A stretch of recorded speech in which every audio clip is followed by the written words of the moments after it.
ஞானானந்தமயம் தேவம் நிர்மலஸ்படிகாகிருதியும் ஆதாரம் சர்வ வித்யாநாமயக்ரீவம் பாஸ்மகே. நமஸ்காரம். நேயர்கள் அனைவருக்கும் அஸ்ட்ரோ கேஎஸ் ஐயங்காரின் பணிவான நமஸ்காரங்கள். வார பலன் 18/12/2023 24/12/2023 வரை உண்டான வாரத்தில் எந்தெந்த ராசிக்காரர்களுக்கு என்ன பலன் அப்படின்றத பார்ப்போம். அதற்கு முன்னாடி இந்த வாரத்தின் கோல்சாரம் என்ன, இந்த வாரத்தில் வரக்கூடிய விசேஷ நாட்கள் என்ன, இந்த வாரத்தில் இருக்கக்கூடிய சந்திராஷ்டமம் இருக்கக்கூடிய ராசிகள் என்னென்ன அப்படின்றத பார்ப்போம் ஒன்றொன்னா.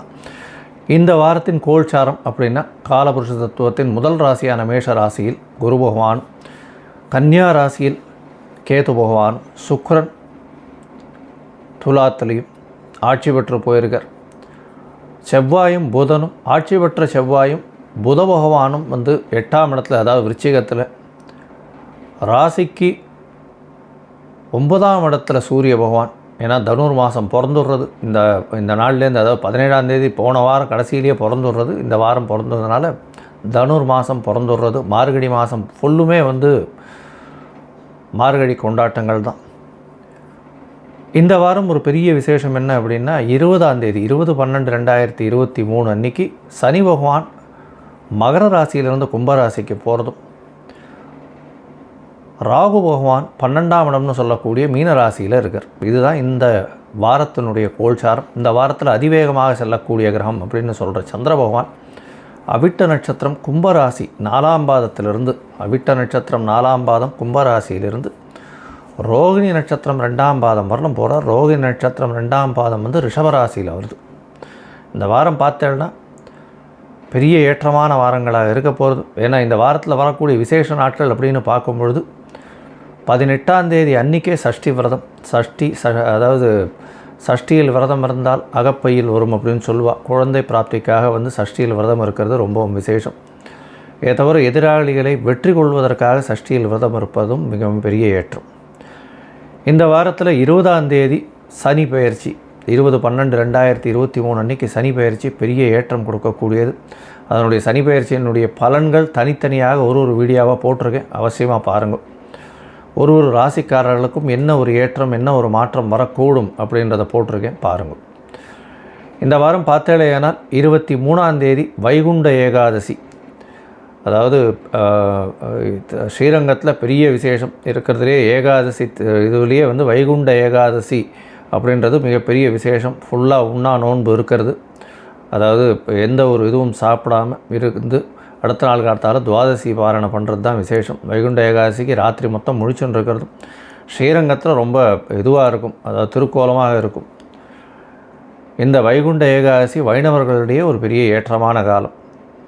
இந்த வைகுண்ட ஏகாதசியை பொறுத்தவரையிலும் பார்த்தேன்னா சுக்லபட்சத்தில் வரக்கூடிய 11ஆம் நாள் அப்படின்னு சொல்லக்கூடிய மார்கழி மாதத்தில் வரக்கூடிய சுக்லபட்ச 11ஆம் நாள் வைகுண்ட ஏகாதசி அப்படின்னு சொல்கிறோம்.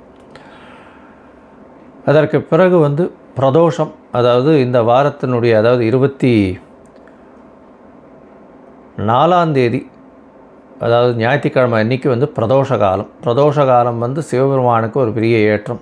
அதாவது ஒரு மாதத்தில் வரக்கூடிய பிரதோஷத்தையும் சிவராத்திரின்னு சொல்லுவாள். அதாவது பிரதோஷ காலம் இது சாயந்தரம் 5:45 6:15 மணி வரலும் உண்டான காலகட்டத்தில், அதாவது சந்தியா காலத்தில் தீபாராதனை கட்டுவா. அதை சேவிச்சுட்டு அதுக்கப்புறம் சாப்பிட்றது வச்சுப்பா. அந்த இது, அதாவது பிரதோஷ காலத்தில் விரதம் இருந்து அன்னைக்கு சிவபெருமானை சேவிச்சுட்டு அதற்கு பிறகு தான் அந்த விரதத்தை முடிக்கிறது வழக்கம். இந்த மாதிரியான விரதம் இருக்கும் பட்சத்தில் அவர்களுக்கு வேண்டிய வரம் கிடைக்கும் அப்படின்றது ஒரு ஐதீகம். கிட்டத்தட்ட 52 வாரம் இல்லைன்னா 2 வருஷம் 3 வருஷம் அந்த மாதிரிலாம் விரதம் இருக்கக்கூடியவெல்லாம் இருக்க நல்ல ஒரு ஏற்றம் கிடைக்கக்கூடிய நாளாகவும் இருக்குது. சரி, இந்த வாரம் எந்தெந்த ராசிக்காரர்களுக்கு சந்திராஷ்டமம்னு பார்த்தோம்னா கடகம், சிம்மம், கன்னி, துலாம், இந்த 4 ராசிக்காரர்களுக்கு சந்திராஷ்டமம்னா உங்களுடைய பிறந்த ராசியிலிருந்து 8ஆம் இடத்தில் சந்திர பகவான் போகும்போது சந்திராஷ்டமம்னு சொல்கிறோம். இந்த காலகட்டத்தில் புதிய முயற்சிகள் வேண்டாம், வெளியூர் பிரயாணம் வேண்டாம். ஒருவேளை பண்ண வேண்டிய கட்டாயத்தில் இருந்தால் மட்டும் சந்திர பகவானுக்கு உண்டான எளிய பரிகாரம் அப்படின்னு சொல்லக்கூடிய அகத்திக்கீரை கட்டு வாங்கி கொண்டு போய் கொடுத்துட்டு வாங்கும். ஏன்னா இந்த வாரத்தில் யாருக்கு சந்திராஷ்டமம் வந்ததுனாலும் அகத்திக்கீரை கட்டு வாங்கிட்டு போய் கொடுங்க. ஏன்னா இந்த வாரம் பெரிய துவாதசியும் வருது. அதனால் கண்டிப்பாக கோசாலைக்கு போய் அகத்திக்கீரை வாங்கி கோசாலையில் பசுவுக்கு கொடுத்துட்டு வாங்கும். நல்ல ஒரு ஏற்றம் கிடைக்கும். உங்களுடைய வாழ்நாளில் வரக்கூடிய துன்பங்கள் அனைத்தும் நீங்கும். எல்லா விதமான தடங்கள் நீங்கக்கூடிய காலகட்டமாக இருக்கும். சந்திராஷ்டமத்தின் தாக்கமும் குறையும்.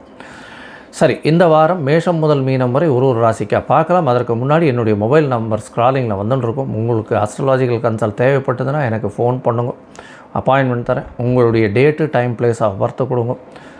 உங்களுடைய பிறந்த ஊர், அதை தவிர உங்களுடைய நேம், தந்தை பெயர், தாயார் பெயர் கொடுத்தேன்னா உங்களுடைய சார்ட்டை போட்டுட்டு ஏதாவது சந்தி இருக்கான்னு பார்க்கணும். அதாவது லக்ன சந்தியோ, ராசி சந்தியோ, நட்சத்திர பாத சந்திகள் இருக்கா என்னன்றதை பார்க்கணும்.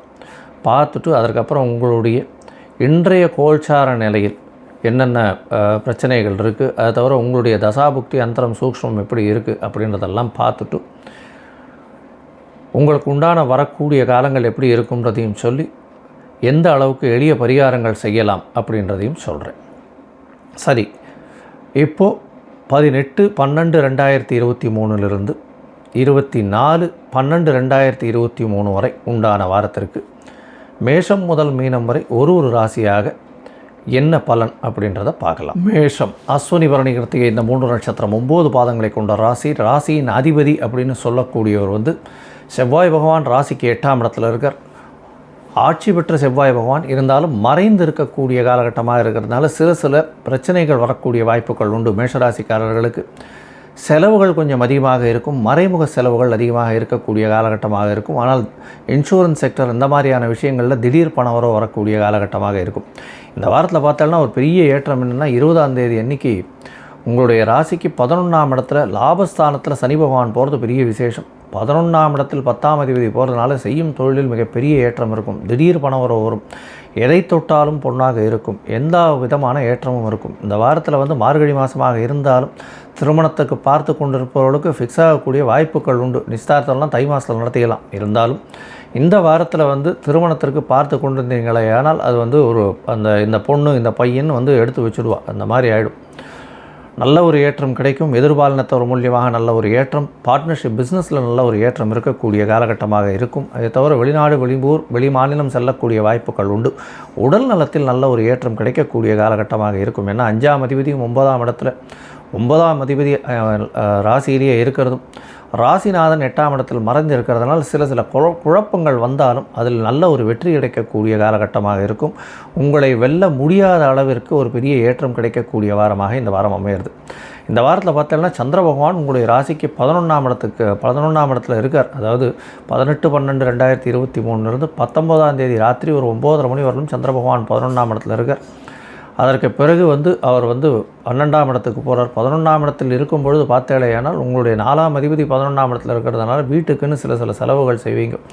நல்ல ஒரு ஏற்றம் கிடைக்கும். படிக்கக்கூடிய மாணவர்களுக்கெல்லாம் நல்ல ஒரு ஏற்றம் கிடைக்கும். திடீர் அவர்களுக்கு மார்க்கெல்லாம் நல்ல ஒரு கான்சன்ட்ரேஷன் இருக்கக்கூடிய காலகட்டம். பொருளாதாரத்தில் நல்ல ஒரு ஏற்றம், தொழிலில் மிகப்பெரிய ஏற்றம் இருக்கக்கூடிய காலகட்டம். உங்களுடைய ராசிக்கு 12ஆம் இடத்துல சந்திர பகவான் போகிறார். 13ஆம் தேதி ராத்திரியிலிருந்து 21ஆம் தேதி ராத்திரி 11:30 மணி வரலும் போகிறார். இந்த காலகட்டத்தில் ராகுவோட சம்பந்தமாக இருந்தால் 12ஆம் இடத்தில் இருக்கக்கூடிய சந்திர பகவான் தாயின் உடல்நிலையில் சற்று பிரச்சனையை கொடுப்பார். இருந்தாலும் குருவினுடைய வேலையை ராகு பகவான் செய்ய வேண்டி இருக்கிறதுனால ராசியிலேயே குரு பகவான் இருக்கிறதுனால நல்ல ஒரு ஏற்றம் கிடைக்கக்கூடிய காலகட்டமாக இந்த வாரம் அமைய போகிறது.